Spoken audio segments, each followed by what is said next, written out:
우리 아이들이 제가 페이북에 교회 소식을 올리는데요. 제가 제일 감동받는 사진 중에 하나가 우리 아이들이 일찍 와서 주보를 접어서 이렇게 놓는 장면이에요. 그리고 우리는 아이들이 PPT도 돌리고 이렇게 물도 갖다 주고 예, 이럽니다. 예, 너무 감동입니다. 우리 아이들이 예배를 준비하는 모습이 너무 감사한 것 같습니다. 제가 그 목회자를 하겠다라고 가장 결정적으로 충격을 받았던 이야기 중에 하나가 중학교 3학년 때 읽었던 그 주기철 목사님의 이야기였거든요. 일사각오로 하나님의 말씀을 끝까지 의지하면서 신사참배를 거부했던 그 목사님이 너무나 저한테는 강하게 다가왔고, 이런 목회자가 이런 거면 좀 내가 한번 해보겠다 그래서 목회자가 되겠다고 그 결심을 좀 했었는데요. 나중에 한국교회에서 연구를 시작하고 공부를 하는데 주기철 목사님의 일대기를 이렇게 보게 됐거든요. 근데 조금 실망스러운 장면이 있었어요. 그게 뭐냐면 주기철 목사님이 3번 감옥에 가시는데 마지막 감옥에 가시기 전날, 그러니까 그 감옥에 가셔서 이제 돌아가시거든요. 감옥에서. 그 마지막 감옥에 가기 전날 예배를 마치고 딱 내려왔을 때 일본의 순사가 와서 잡아갔거든요. 근데 저 바깥에서 똑똑똑똑 두들기는 거예요. 일본 여기가 주기철이 여기가 사는 곳이냐고. 그래서 하는데 일본 순사인 걸 알았던 거죠. 그런데 순간 이 목사님이, 저는 그럴 줄 알았어요. 내 머릿속에 영웅이거든요. 내 어렸을 때 영웅과 같은 그분인데 그래 내가 여기 있어 하고 나갈 줄 알았거든요. 근데 그렇지 않았어요. 주기철 목사님이 그 어머님을 붙잡고 자기 어머님을 붙잡고 엉엉 울기 시작하는 거예요. 왜요? 무서워서 울기 시작하는 거예요. 너무나 무서워서. 왜 무서워요? 고문당하는 게 너무 무서워서요. 그 당시에 고문이 우리가 상상할 수 없을 정도의 고문이 행해지고 있었을 때였거든요. 1944년, 44년이니까 그 고문이 너무 두려워서 벌벌벌 떨고 있는 거예요. 그 어머님이 기도해주고 나서야 비로소 감옥에 갈 수 있었고, 막 그 마지막에도 두려움에 떨고 있을 때 아내가 와서 하는 말, 그래서 아내를 잘 둬야 돼요. 아내가 와서 하는 말이 뭐냐면, 여기서 나올 생각하지 말라고. 당신은 여기서 죽어도 그것이 하나님의 은혜일 뿐이라고 이렇게 얘기를 하는 거예요. 그러니까 주기철 목사님 혼자서 이 두려움을 이긴 게 아니라 그 어머니가 있었고 아내가 있었던 거예요. 그리고 나니까 어떻게 해요? 그분들이 그런 말들을 해주고 기도해 줄 때 비로소 누가 보이기 시작한 거예요. 예수님이 보여서 그 두려움을 이기고 죽음으로 가더라는 거죠. 저는 이 이야기를 나중에 석사 과정에서 그 책 읽고 그 논문 쓰면서 제가 볼 때 너무 큰 감동이었어요. 어렸을 때 그 영웅은 사라졌지만 주기철 목사님의 모습이 나하고 다르지 않더라. 저는요, 군대에서 제일 무서웠던 게 뭐냐면 그 훈련병 시절에 가스실 들어가는 거였거든요. 그 진짜 기도를 굉장히 많이 했어요. 훈련소 안에서 이제 그 가스실 들어가는 가스 훈련이 마지막에 행해지는데, 그 가스 훈련 들어가기 전에 막 다 긴장하고 막 두려움에 떨고 있고, 저도 제일 먼저 들어가는 조에 편성이 돼 있어서 마지막까지 기도했거든요. 어떻게 해야 되냐고. 저는 이 숨 막히는 거 이걸 잘 못 참거든요. 그래서 이 마스크 쓰는 것도 사실 굉장히 좀 힘들어 하는데, 근데 여기는 폐쇄된 공간에 최루탄을 탁 터뜨려 놓고 거기에서 군가를 3곡 부르고 나와야 돼요. 그냥 방독면도 벗어야 되고 너무너무 무서운 거예요. 들어가기 전에. 들어갔어요. 딱 들어갔는데 놀라운 일이 생겼습니다. 딱 들어갔는데 이게 요만한 캡슐 같은 거를 이렇게 터뜨리는 건데 너무 세게 터뜨린 거예요. 그래서 방독면을 쓰고 있는 그 기관병들이라고 하는데 그 기관병들도 못 참겠는 거예요. 체류탄 가스를 못 참는 거예요. 그러니까 방독면 벗어 하는 순간에 이 사람들이 갑자기 나가 그러는 거예요. 그래서 저는 군가 한 곡도 안 부르고 거기 조금 방독면 벗고 조금 있다가 바로 나와버렸어요. 얼마나 감사한지. 그리고 나중에 유격훈련할 때 그 가스실에 또 들어갔거든요. 그때는 내가 견딜 수 있겠더라고요. 그렇게 두렵지 않더라는 거예요. 여러분, 우리가요, 그 주기철 목사님 그렇게 신앙 좋고 마지막까지 일사가고 설교했거든요. 마지막까지 내가 마지막까지 주님을 의지하고 죽음을 각오하고 내가 이 신앙을 지키겠습니다. 설교하고 나왔던 목사님이 두려움에 벌벌 떨었다고요. 두려움은 어떤 거예요? 모든 인간이 가지고 있는 당연한 감정이에요. 두려움이 없는 사람은 인간이 아닌 거예요. 그럼 여기 두려움이 없으신 분 계십니까? 인간이 아닌 거죠. 여러분 AI라고 보셔도 돼요. 그러니까 두려움은 뭐예요? 인간이 느끼는 당연한 감정이에요. 어떤 철학자가 그렇게 얘기합니다. 인간이 두려움을 가지게 되는 이유는 뭐냐면 어떤 대상이 있기 때문에 두렵대요. 어떤 대상이 있기 때문에 두렵고 그 두려움이 원래 자기 자신으로부터 도망가게 만든대요. 원래 당당했던 내 모습에서 어떤 대상으로 인해서 내가 도망가게 만드는 거. 그게 두려움이래요. 그러니까 두려움이 무엇을 잃어버리게 만들어요? 내 자신에 대한 기대감도 잃고 자신감도 잃게 만든다고요. 제가 요즘 가장 두려운 건 뭐냐면 글 쓰는 거거든요. 글을 쓸 때마다 내가 자신감을 잃고 기대감을 잃어요. 쓰고 나면 자신감을 얻는데 뭐죠? 무언가 두려움은 뭔가 대상이 있기 때문에 그렇다라는 거죠. 여러분은 어떤 대상을 만나고 어떤 상황을 만날 때 가장 두렵습니까?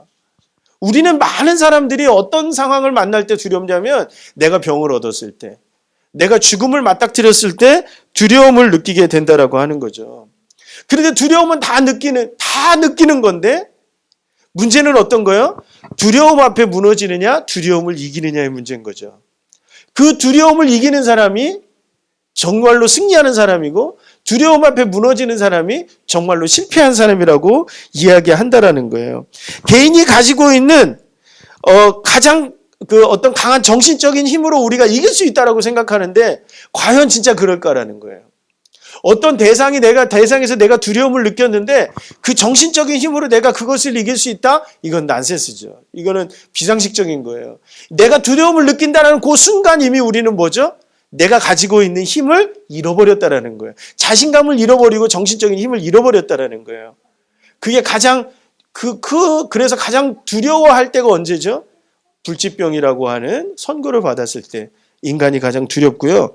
그리고 언제가 가장 두렵죠? 갑자기 바퀴벌레가 나타났을 때 두렵죠. 그렇지 않습니까? 저희 아내가 결혼하고 얼마 안 됐는데 바퀴벌레 나왔을 때 기겁하는 거 보고 저도 깜짝 놀랐거든요. 그리고 저는 어렸을 때 뭐가 가장 두려웠냐면 저희 집이 산 밑에 있었어요. 산 밑에 나뭇간이 있었거든요. 그러니까 어떤 게 수시로 들어왔냐면 나뭇간에는 뱀이 수시로 들어와서 겨울에 알을 까고 나가고 그리고 부엌에는 뭐가 항상 있었냐면 쥐가 항상 있었습니다. 쥐가 작은 쥐가 아니에요. 이거 들쥐입니다. 눈깔 빨간 그 쥐 있잖아요. 아주 무서워. 그게 이제 들어오거든요. 그러면요, 그게 그렇게 무서웠어요. 막 이 옛날 찬장이라고 권사님 아실 거예요. 찬장이라고 그러잖아요. 그 찬장 막 뒤에 이 쥐들이 막 돌아다니거든요. 그러면 저희 아버님이 오셔가지고 이만한 부지깽이 옛날에는 저희는 나무 뗐거든요. 나무 떼고 살았습니다. 저희는. 그럼 부지깽이 들고 와가지고 그거를 찔러서 죽여가지고 갖다가 내다 버리세요. 그러니까 그 두려움이 있었어요. 항상 부엌에 불 켜고 들어가면 막 이렇게 다니는 그런 쥐에 대한 두려움이 있었거든요. 그 두려움이 왜 생기는 거냐면 내가 스스로 내 자신감을 잃어버렸고 내 어떤 기대감을 잃어버렸다라고 하는 거죠. 그러니까 우리의 관건은 뭐예요? 어떻게 두려움을 이길 것인가라고 하는 것이 우리의 관건이라고 하는 거예요. 어떻게 하면 이길 수 있죠? 나 혼자서는 이제 이길 수 없는 거예요. 내가 자신감을 잃어버렸다라고 하는 것은 나 혼자서는 그 두려움을 이길 수 없다라는 것과 마찬가지라는 거죠. 그럴 때는 어떻게 해요? 누군가 옆에 있을 때 두려움을 이길 수 있다는 거예요. 여러분 그러니까 어떤 두려운 상황이 있을 때는 어떻게 해요? 누군가 옆에 있어야 돼요. 그래서 빨리 연락을 해야 되고 내가 두렵다라고 얘기해야 된다는 거죠. 제가 고소공포증이 있어서 케이블카 타는 걸 굉장히 무서워합니다. 그런데 우리 태준이하고 태강이도 무서워하거든요. 근데 저희 아내하고 태송이는 별로 안 무서워해요. 그래서 저희는 케이블카 탈 때 꼭 저희 셋은 같이 이쪽에 앉아 있고 아내하고 태송이는 저쪽에 앉아서 즐기고 가고 우리는 셋이 손을 꼭 붙잡고 그리고 견디면서 갑니다. 그래서 저희는 케이블카 타면 경치를 구경해야 되는데 경치를 한 번도 구경한 적이 없어요. 그 속초에 이렇게 돌아가는 거 있잖아요. 그걸 한번 타러 갔는데 못 보겠다는 거죠. 바다밖에 안 보이고 그 공포가 있어요. 그런데 그 공포가 있다가 하더라도 어떤 거죠? 옆에 누가 있느냐에 따라서 내가 두려움을 이기기도 하고 그 두려움에 무너지기도 한다는 거예요. 어쩌면 우리가 인생 가운데 하나님이 결혼이라고 하는 것을 통해서 하나님께서 주시고자 하는 것은 바로 그런 거죠. 혼자서는 안 되니까 인생을 어떻게 살아가라고요? 함께 살아가라고. 그래야 두려움을 이길 수 있다라고 말하는 거예요. 왜 교회로 모이는 거죠? 혼자서는 세상을 이길 수 없으니까. 혼자서 있는 그리스도인은 세상을 이길 수 없으니까 어떻게 해요? 같이 믿는 예수 그리스도 안에 있는 사람들이 함께 모여서 그것을 함께 이겨나가기 위해서 함께 모이는 거라는 거예요. 그러니까 교회는 어떤 곳이어야 돼요? 함께 기도하는 곳이어야 돼요. 왜요? 두려움을 이기기 위해서. 누구 때문에 우리가 두려움을 이길 수 있는 거예요? 예수님 때문에 두려움을 이길 수 있는 거거든요. 오늘 그 이야기가 오늘 말씀 가운데 있는 겁니다. 우리는 두려움에 떨고 있지만 그러나 우리가 누구를 믿느냐에 따라서 무엇을 믿느냐에 따라서 그 두려움을 이길 수도 있고 두려움 앞에 우리가 무너질 수도 있다라고 하는 거거든요.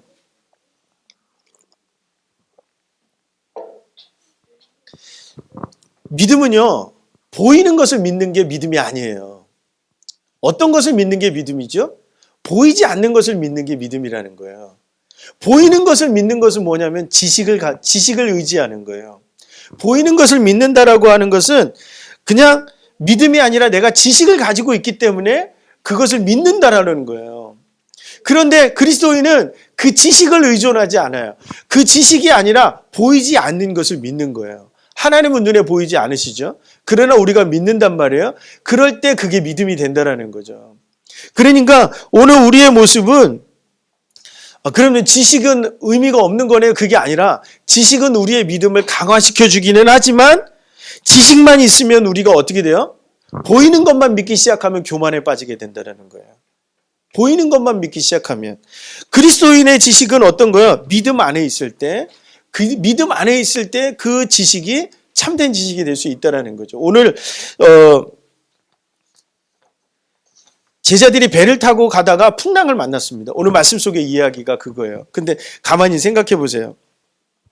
제자들은 어떤 사람들이 주고 여기에 12명의 제자들 중에는 절반이 어떤 사람들이냐면 어부들이란 말이에요. 그러니까 이 갈릴리 호숫가, 이 바다라고 제가 이 갈릴리 호수가 어느 정도 왜 바다라고 이야기하는지 몰랐는데요. 작년에 캄보디아를 가서 그 똠레삽이라고 하는 CMD배에 있는 호숫가를 갔거든요. 바다가 맞아요. 그 호숫가인데 수평선이 있고요. 끝도 보이지 않아요. 그런 곳이 바로 갈릴리 호숫가거든요. 바닷가거든요. 근데 그곳에서 물고기 잡는 어부들이 있었어요. 그러니까 이 사람들은 어떤 거예요? 이 바다를 너무 잘 아는 사람들이에요. 바다에 대한 지식이 풍부한 사람들이라는 거죠. 이 사람들이 배를 가다가 풍랑을 만났어요. 근데 이 풍랑은 어느 정도의 풍랑이냐면 사람이 죽을 만한 풍랑이에요. 이 사람들의 지식으로는 이 풍랑을 이길 수 없는 거예요. 그러니까 어떻게 해요? 두려움에 빠질 수밖에 없는 거죠. 그렇지 않겠습니까? 여기 바닷가에서 풍랑이 있는 거를 한번 경험해 보신 적 있으세요? 저는 군대에 있을 때 그 바닷가 앞에서 경계 근무를 쓸 때 그 태풍 불 때 한번 봤거든요. 파도가 치는데 그냥 항구를 그냥 갖다 때려버리는 그 모습은 정말 두려움에 사로잡힐 수 있는, 그 앞에 서 있으면 정말 내가 너무나 작게 보이는 그런 모습을 볼 수가 있었거든요. 근데 이 어부들이 볼 때 그들이 만난 이 풍랑은 내가 죽을 수밖에 없는 그런 풍랑이라는 걸 알기 때문에 두려움에 빠질 수밖에 없는 거예요. 그렇지 않겠습니까? 이거 괜찮아. 이러다가 괜찮을 거야. 그러면 이 사람들이 두려워할 필요가 없겠죠. 그런데 이들이 두려워하고 있는 그런 풍랑이었다라는 거예요. 이 두려움이 이 사람들을 사로잡으니까 어떤 게 기억나지 않아요? 바로 직전에 있었던 일들은 기억나지 않아요. 무슨 일이 있었냐면 오병이어의 기적을 경험하고 지금 배를 탄 거거든요.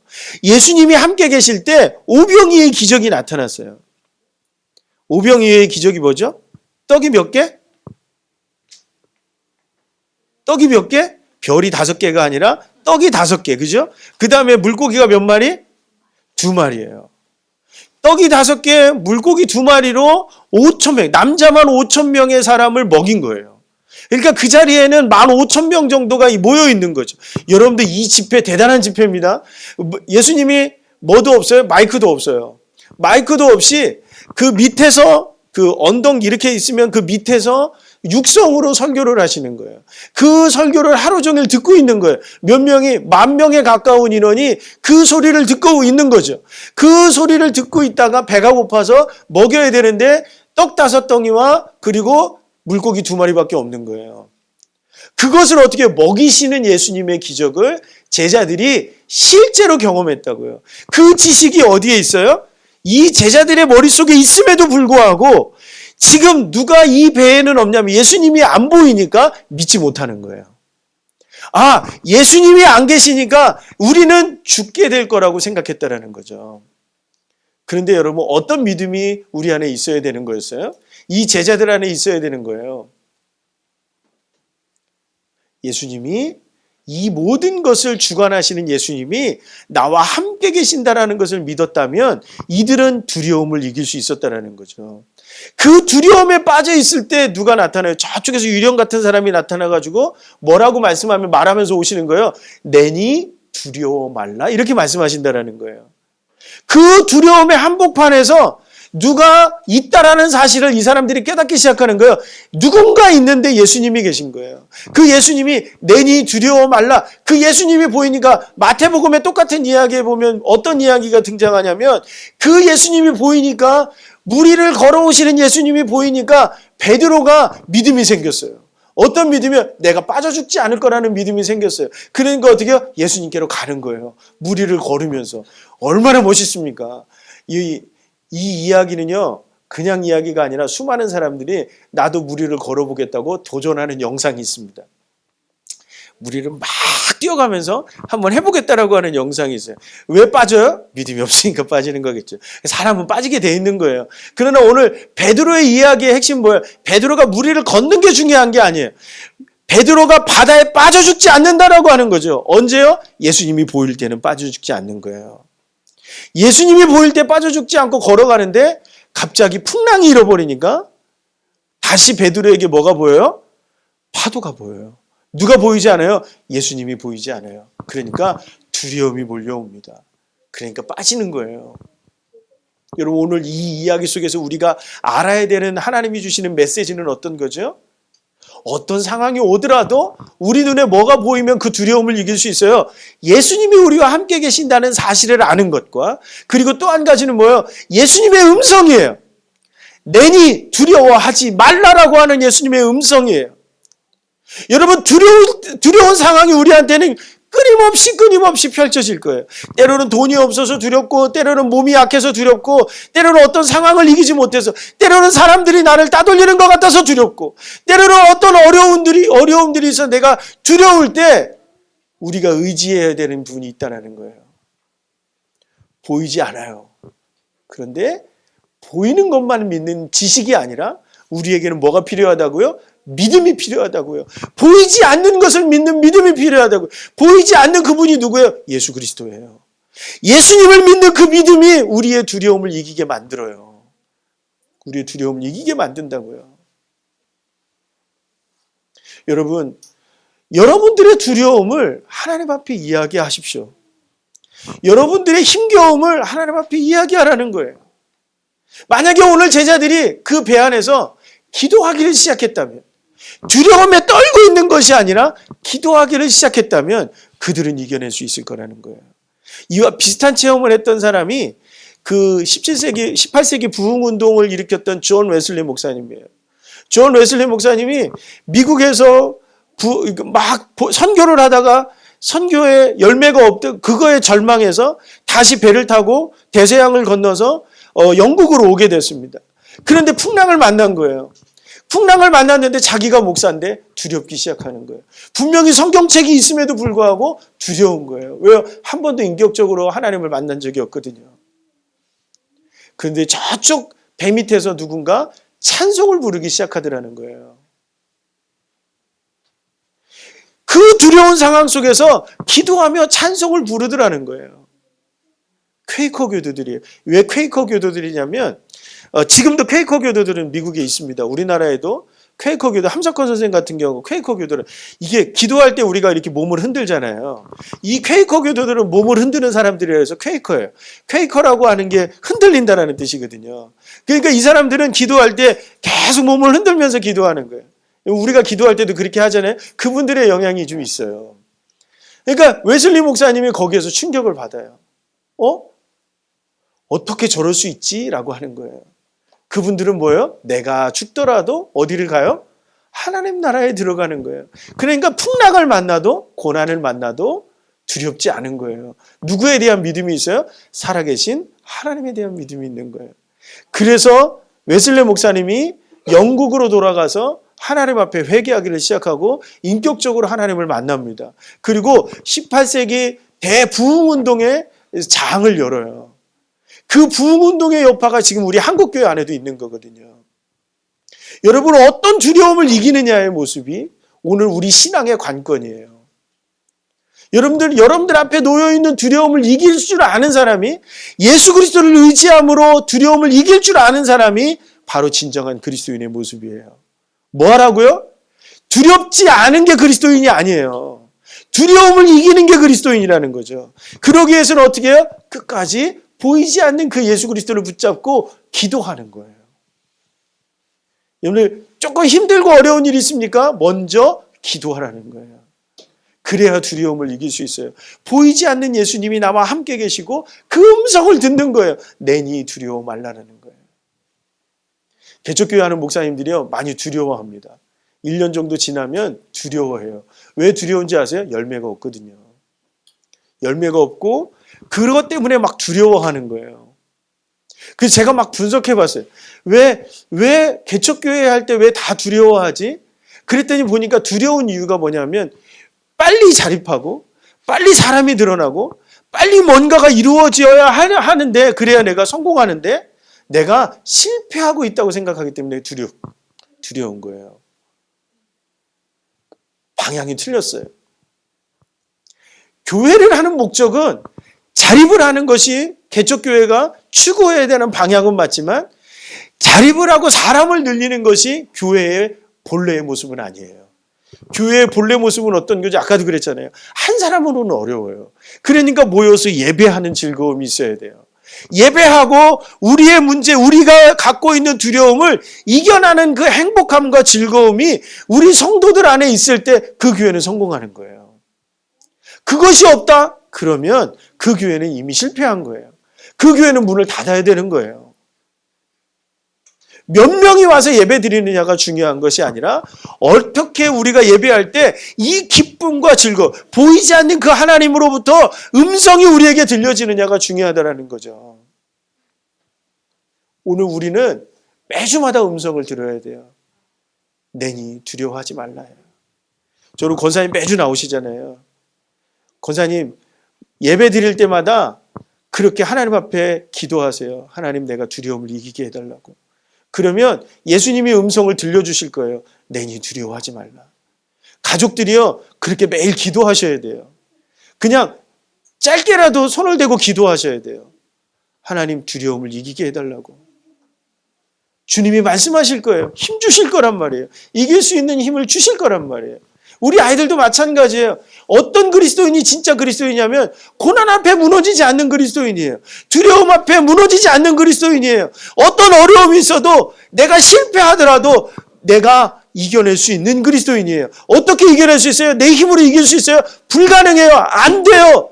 부족해요. 두려움에 나는 질 수밖에 없어요. 그런데 아까 그랬죠. 누군가 함께 있으면 두려움을 이길 수 있다고요. 그게 누구예요? 하나님이에요. 우리 예수님이에요.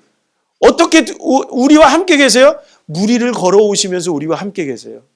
음성을 들려주세요. 내니 두려워하지 말라고. 내가 너희와 함께 있을 거라고. 그래서 부활하셨고 승천하신 거예요. 함께 계실 거라고요.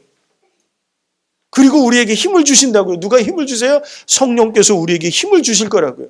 그 힘으로 우리가 버티는 거예요. 내가 지쳐 있을지라도 내가 버틸 수 있는 것은 바로 우리 주님 때문에 그런 거예요. 공부하는 아이들 있잖아요. 공부하는 아이들이 왜 공부를 잘할 수 있느냐 하면 뭐예요? 공부하는 그 시간을 버틸 수 있어야 잘할 수 있는 거거든요. 그거 못 버티잖아요? 어떻게 되죠? 반짝반짝 시험은 치를 수 있을지 모르겠지만 정말로 그 아이가 그 실력 있는 아이로, 능력 있는 아이로 발전하지 않아요. 어떤 공부를 하든지 간에. 태강이가 아까 저한테 그 얘기를 해요. 왜 시험 공부를 계속하냐고. 벼락치기 하면 되지. 벼락치기는요, 그때 순간을 모면할 수는 있어요. 그러나 실력 있는 사람이 되지는 않아요. 그래서 어떻게 해요? 공부하는 자리를 끝까지 지킬 수 있는 사람이, 그 두려움을 이길 수 있는 사람이, 그 어려움을 이길 수 있는 사람이 실력 있는 사람이 될 수 있는 거예요. 왜 우리는 할 수 없어요. 제가 선생님한테, 지난주에 오셨던 분이 저희 선생님이신데, 선생님한테 들었던 가장 그 질책 중에 하나가 뭐냐면, 왜 앉아있는 걸 하지 못해? 이 말씀이었어요. 너는 왜 앉아있는 걸 이렇게 못해? 왜 진드간치 앉아서 왜 책을 못 보는 거야? 이렇게 얘기하는 거예요. 그때부터 제가 의식하면서 했던 거 뭐냐면 7시간이고 8시간이고 공부하면서 앉아있는 거였어요. 지금은요, 제가 시간 가는 걸 모르고 앉아있을 때가 많아요. 왜 그런 거죠? 내가 두려움을 이길 수 있는 힘이 어디서 나오는 거예요?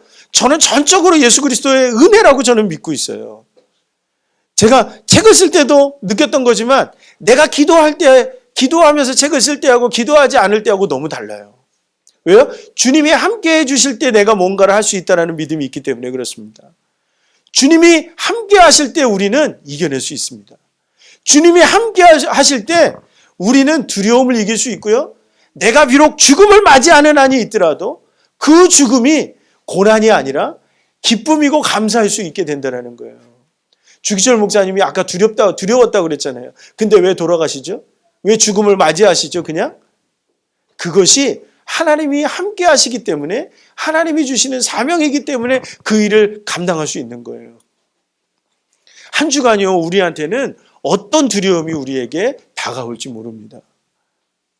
그러나 그 두려움을 이길 수 있는 것, 그것은 예수님이 우리와 함께 하신다라고 하는 그 믿음 때문에 그 두려움을 이길 수 있어요.